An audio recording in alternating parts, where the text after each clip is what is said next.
Let's look at fly fishing equipment and what you need to get started.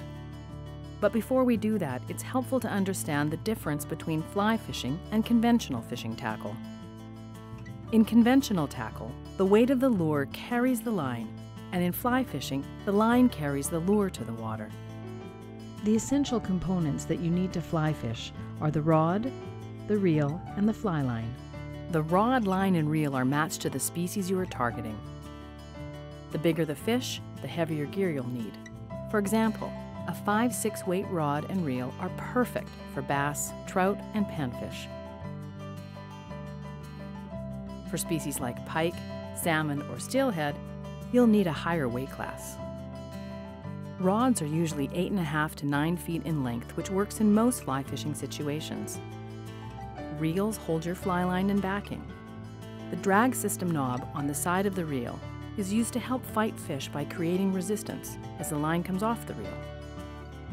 But most people choose to palm the reel edge when fighting fish, as this is easier and faster. And the backing is on the reel to help extend the length of your fly line when fighting big fish. There are different types of fly lines available for different fishing conditions. However, a good floating fly line will address 80% of all your fishing situations. Now let's look at how you connect your fly line to the fly. A leader is a piece of monofilament line that is usually tapered down to a fine end. The thick end connects to the fly line. The thin end is where you tie the fly on.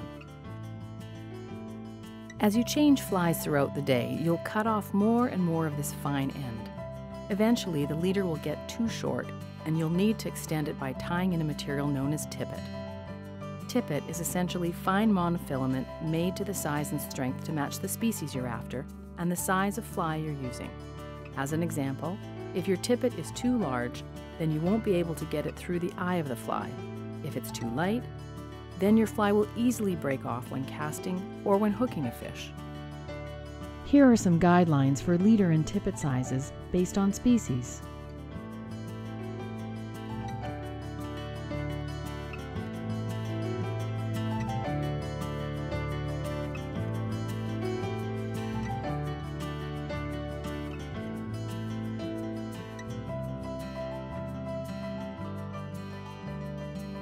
As you learn more about fly fishing, there are some great products available to help you. Accessories include everything from strike indicators to different types of forceps, scissors, and retractors. There are even products designed to help your flies float. But as you start out, keep it simple and stick with the basics.